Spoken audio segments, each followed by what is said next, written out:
Coleção Especiais Patrimônio Cultura e Arte. Apoio: Secretaria Municipal da Cultura de Fortaleza. Olá, seja bem-vindo ao especial Patrimônio, Cultura e Arte. Hoje vamos falar sobre a sétima arte. O cinema cearense é o foco do programa de hoje. Você vai ouvir grandes nomes desta arte que já passaram pelos programas da TV O Povo. Karen Ainhouz, Rosenberg Cariri e Halder Gomes são alguns dos diretores e produtores cearenses que estão nos colocando no mapa do cinema nacional e mundial. Então, luz, câmera e ação. Especial Patrimônio, Cultura e Arte está no ar.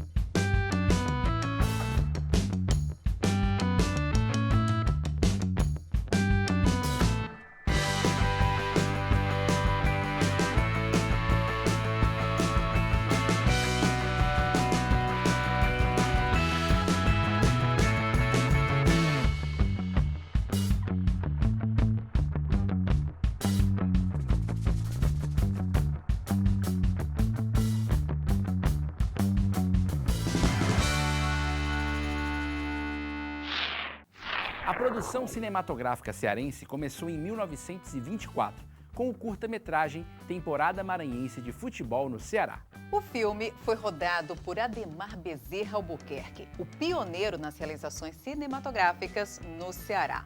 De 1924 para os dias de hoje, muita coisa mudou.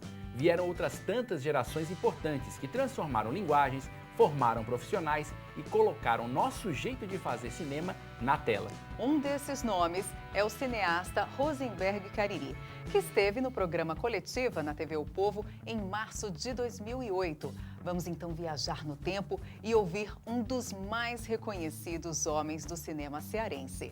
É no quadro Memória Cultural.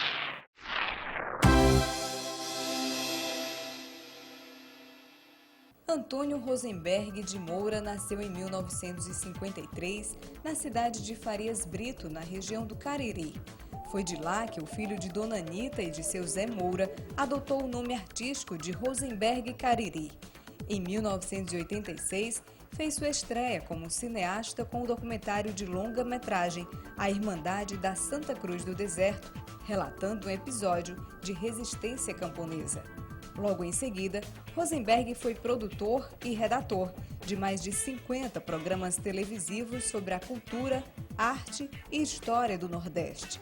Em 1993, Rosenberg Cariri embarca no mundo da ficção e lança seu segundo longa-metragem, A Saga do Guerreiro Alumioso. 2 anos depois, o filme Corisco e Dadá leva o cineasta cearense a circuitos comerciais em algumas cidades brasileiras. Baseado na história de um casal de cangaceiros dos anos 40, o filme obteve inúmeros prêmios no Brasil e em festivais internacionais. Além do trabalho como cineasta, Rosenberg escreve contos e poesias. Já publicou 6 livros e participou também de antologias poéticas. Em 1997, chegou a exercer o cargo de secretário de Cultura da cidade do Crato. Sempre atento aos movimentos culturais cearenses, atuou também como produtor e diretor em CDs e DVDs de alguns artistas cearenses. Filósofo por formação, Rosenberg Cariri tem traço marcante na história das tradições e costumes nordestinos. No ano passado, lançou o longa Cine Tapuia, revisitando a história do cego Aderaldo e da Virgem Iracema de José de Alencar. E para entrevistar o cineasta Rosenberg Cariri, nós convidamos os jornalistas Glauber Filho, cineasta e professor da Universidade de Fortaleza, Isabel Gugel, diretora do Teatro José de Alencar, Amanda Queiroz, repórter do Núcleo de Cultura e Entretenimento do jornal O Povo, e Oswald Barroso, teatrólogo. Além deles, convidamos o presidente da Associação Cearense de Cinema e Vídeo, Duarte Dias. Presente aqui conosco no estúdio também está o fotógrafo do jornal O Povo, Dário Gabriel. Rosenberg, dentro dessa sua análise do panorama nacional cinematográfico, passando pelos diversos estados, eu gostaria que você falasse um pouco como você vê o atual momento cinematográfico cearense, a atual geração, e quais seriam as perspectivas para o desenvolvimento desse setor, né, aqui no nosso estado. Como você avalia esse... Olha, eu vejo com muito otimismo, né? Mesmo porque pela primeira vez nós já temos 3 ou 4 gerações discutindo. Ou seja, você tem a minha geração, que é de certa forma, o vôlei um pouco mais novo, mas também, né, do Glauber é mais novo também, mas também. Ou seja, você tem uma outra geração que chega, o Joy Pimentel, né, e tantos outros, né, uma geração, se não da mesma geração, mas ali próximos e tal. Você tem uma geração do Ivo, do Alexandre Veras e tal. O Alexandre tem um pouco mais de idade, mas vamos dizer, o Ivo e outros, mas participa do mesmo grupo de pensamento, de estéticas e de tudo mais, né? E o pessoal, a juventude toda que está ligada aí à Escola de Cinema, ao Dia das Artes, né? Escola de Audiovisual da Prefeitura. É o projeto audiovisual e tudo mais e tal. Há uma discussão muito grande, muito viva. É uma geração muito antenada com o que se está fazendo aí fora e com a cinematografia do mundo. É impressionante como esses meninos sabem, por exemplo, sobre o cinema de Charunas, ou sobre o cinema de Pedro Costa, ou sobre o cinema de Taiwan. E há um arejamento estético muito grande. Eu acho isso tudo muito positivo. E acho melhor ainda que está surgindo uma geração novíssima, de 20 anos, 21 anos e tal, que já está achando essa geração careta demais. Então está ótimo, né? E essa geração já tem um outro olhar, já não, ou seja, já não dialoga muito, vamos dizer, com essa outra geração. No entanto, vê tudo quanto essa outra geração faz, para poder debater, para poder não sei o que, coisa tal. Isso é muito bom, isso é muito vivo. Há uma coisa que eu acho uma tristeza nisso tudo. É a não compreensão do quanto custou para nós chegarmos aqui. Tá? Eu acho que durante esses últimos 30 anos, o Estado do Ceará investiu muitos milhões, 100 milhões, 150 milhões, 200 milhões, não posso precisar.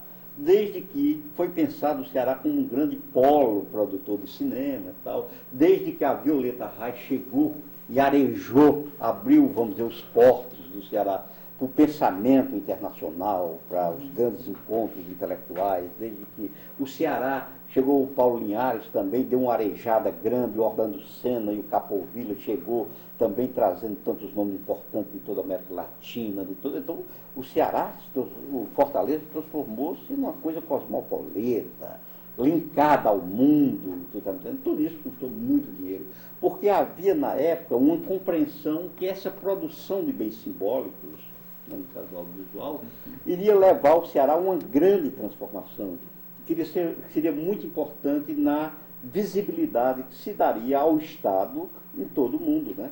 Isso era um projeto arrojado, ligado a uma estratégia capitalista, vamos dizer, que nasceu junto com os jovens empresários, com o Tacherissat, Ciro e tal, e não sei de que e tal. Ora, nós chegamos num momento em que essas gerações foram postas, em que os grandes espaços começaram a ser conquistados, com prêmios nacionais, com prêmios internacionais, com reconhecimento da crítica, com as primeiras publicações das teses de doutorado, mestrado, sobre esse fazer cinematográfico, sobre essa diversidade de olhares e tal.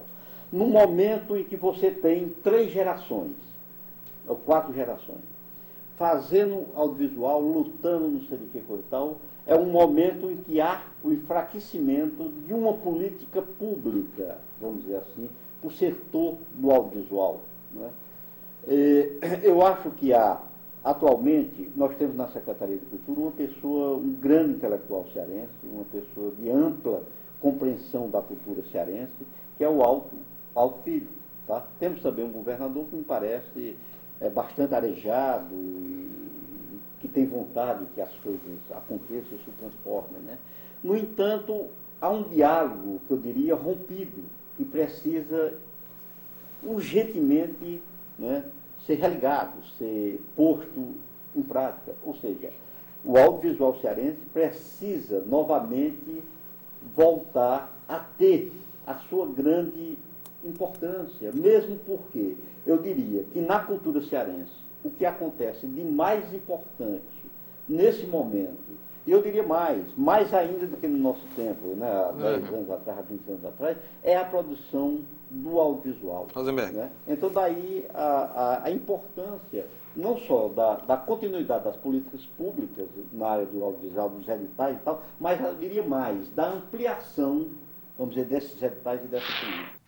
Durante a terceira edição do Festival Vida e Arte, o fotógrafo e cineasta Tibico Brasil ministrou uma oficina de roteiro. Tibico tem importantes filmes na cinematografia cearense, como Canoa Veloz e Uma Nação de Gente, co-dirigido por Margarita Hernandes. Entre uma programação e outra no festival, ele passou em nosso estúdio para uma entrevista ao jornalista Odilon Camargo. Esse bate-papo você assiste agora. Aqui o Tibico Brasil, que é fotógrafo, que é produtor audiovisual e conhece o assunto muito bem. Quem conhece o Tibico sabe disso. Quem já foi aluno do Tibico sabe mais ainda. Tibico, o que é que você está fazendo aqui nesse festival? Bom, Odilon, obrigado. Eu estou aqui no festival fazendo uma facilitação de uma oficina sobre roteiro audiovisual. Essa é a nossa missão aqui, é conversar com o pessoal sobre como é que é transformar uma ideia em uma possibilidade de ser um filme, de ser um curta-metragem, de ser uma série, de ser algum produto audiovisual. Daquilo que você percebe naquele grupo, naquela turma que vai embora e vem outra, qual tem sido o aproveitamento, assim? Você fala, cara, você viu o Antônio Carlos que fez a oficina? Rapaz, tem 2 semanas ele já está com um curta lá prontinho, ficou uma gracinha. Tá? Como é que é essa produção pós-oficina? Como é que isso, na sua experiência? Olha, na verdade, a escrita, o ato de escrever, de fazer roteiros, de fazer as peças literárias, elas requerem um esforço muito grande, requerem realmente um tempo muito grande de maturação. Um bom roteirista se forma em 5, 10, 20 anos. A gente tem que estar, na verdade, com uma prática muito grande. A escrita ela requer um outro tipo de disciplina, diferente de quem faz, por exemplo, fotografia, que é o que eu sempre fiz. Então, exige-se uma dedicação muito maior para quem vai fazer roteiros. E fazer roteiros exige também uma série de oportunidades em que as pessoas possam realmente praticar. Hoje em dia é muito mais fácil você escrever um livro, você publicar um livro. E na parte de audiovisual está cada vez também mais fácil você ter acesso a recursos para você produzir o seu documentário, produzir uma longa-metragem, produzir uma série de TV. Atualmente, através do Fundo Setorial do Audiovisual, você tem inclusive editais específicos para a produção de roteiros, não necessariamente para o filme.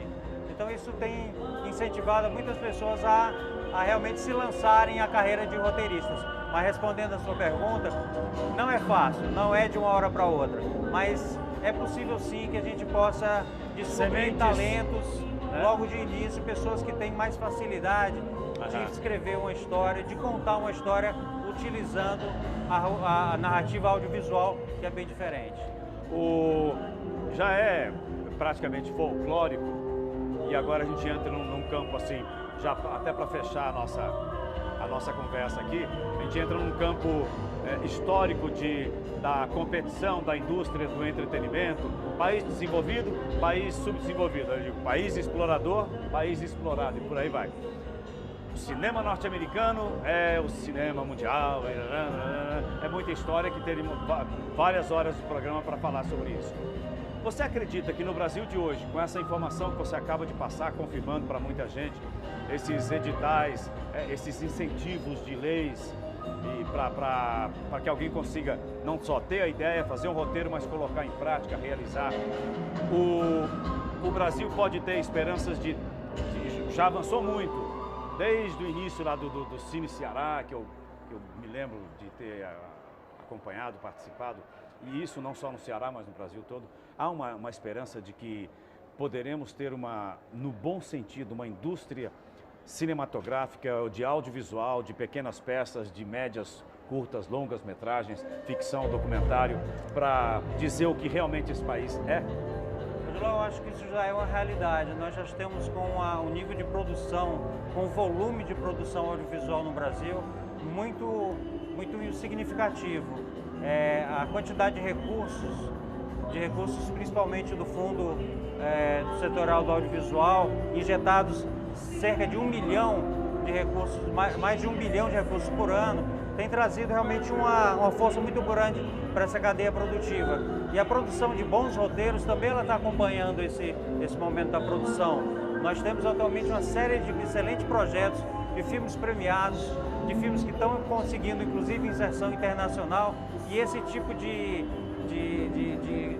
vamos dizer assim, de raciocínio de que a gente precisa correr atrás do estilo americano, do roteiro americano, isso está cada vez menos importante.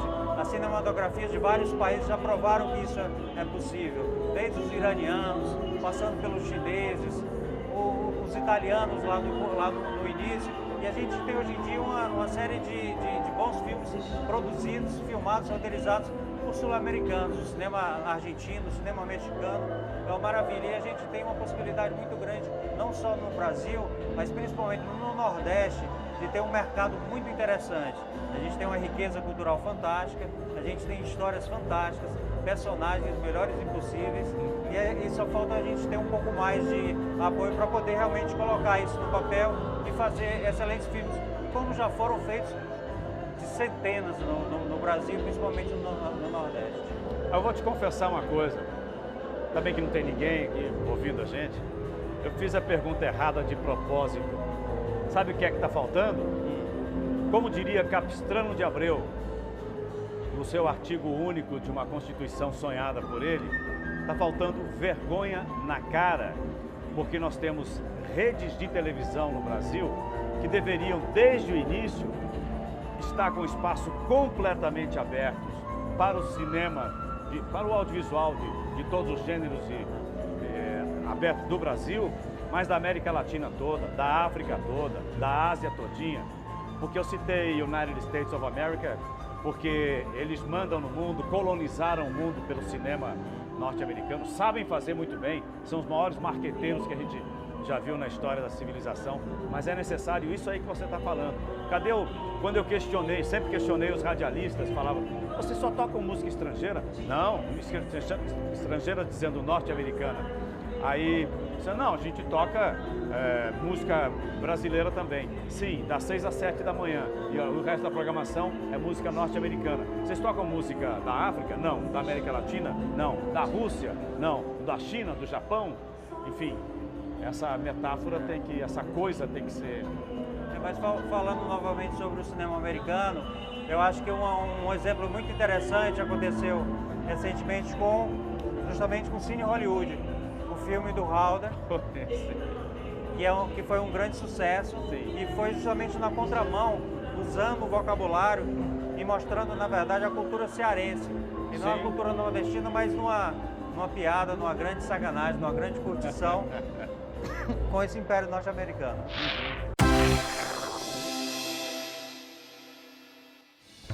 Boa noite, está começando agora o Coletiva, o programa de entrevistas da TV O Povo. O nosso entrevistado de hoje é um dos principais representantes da chamada nova geração do cinema brasileiro. Karim Ainu foi roteirista de Abril Despedaçado, de Walter Salles, e dirigiu filmes como Madame Satã e O Céu de Sueli. Com eles, Karim já conquistou mais de 90 prêmios nacionais e internacionais. Na TV, o cearense dirigiu a série Alice do canal de assinaturas HBO. Filho de mãe cearense e pai argelino, Karim é formado em arquitetura e urbanismo pela Universidade de Brasília. Em seguida, estudou História do Cinema em Nova York. Atualmente, vive entre São Paulo e Berlim e se prepara para filmar a ficção Berlim com Sol. O cineasta também está preparando o filme Viaje Porque Preciso, Volto Porque Te Amo, um longa feito a partir das imagens registradas pelo sertão nordestino no final da década de 90. Para entrevistá-lo, nós convidamos os jornalistas Amaury Cândido, também é cineasta, Sônia Lage, da DHG Comunicação, Richel Martins, que é produtor do programa Viva Fortaleza, aqui da TV O Povo, e Glauber Filho, que é diretor do filme Bezerra de Menezes, Diário de um Espírito. Presente também em nossos estúdios o repórter fotográfico do Jornal O Povo, Edmar Soares. Karim, muito boa noite, seja bem-vindo aqui ao Coletiva. Boa noite, tudo bem? Karim, no Céu de Sueli tem alguns componentes que lembram teus outros filmes, e esse componente é a busca. No Céu de Sueli, por exemplo, você conta a história de uma garota, uma cearense, que mora em São Paulo e volta para Iguatu. Está em busca do seu passado, enfim. Em Alice, você conta a história de uma moça que mora em Tocantins e vai para São Paulo. Em Berlim com Sol, você conta a história de um cearense que mora, salva vidas da Praia do Futuro e vai para a Alemanha em busca do irmão. Eu queria entender um pouco essa busca que você tanto entrecorta nos teus filmes, né? Que busca é essa que tem nos teus filmes, teu cinema? Eu acho que tem, até acho que no Madame Satã também, que é o primeiro longa que eu fiz, tem uma questão que eu acho que está presente em todos os outros filmes, como você mencionou, que eu acho que é a questão da utopia mesmo, assim, né? Eu acho que todos esses personagens, eles estão indo atrás de... No caso dos três últimos filmes, quer dizer, do Céu de Sueli, do Berlim com Sol e do Alice, assim, eu acho que essa busca ela se configura num outro lugar, assim, né? Como é que você vai para um outro lugar, e esse outro lugar de alguma maneira representa a utopia. Eu acho que o Madame Satã é como é que você existe num lugar e que esse lugar possa ser um lugar onde você possa existir com felicidade. Eu acho que é uma busca muito comum, inclusive, assim, eu acho que é uma busca muito humana que eu acho que tem em todos os filmes, que é a busca da felicidade. Eu acho que todos os personagens, e essa felicidade às vezes se traduz em estar num outro lugar, ou essa felicidade se traduz em poder exercer a tua liberdade no teu cotidiano. Eu acho que essa busca é uma busca, eu acho que é a busca do herói, assim, né? Eu acho que de fato eu me interesso muito por personagens que tenham um apreço e um gosto pela vida, assim. Chegamos ao final da sessão de hoje. Que o nosso cinema continue crescendo, evoluindo e mostrando a nossa imensa capacidade de contar histórias. Em nosso próximo encontro, vamos falar sobre a tradição popular e suas diversas manifestações. Coco, quadrilha, poesia e muitos outros ingredientes estarão aqui, no especial Patrimônio, Cultura e Arte. Até lá!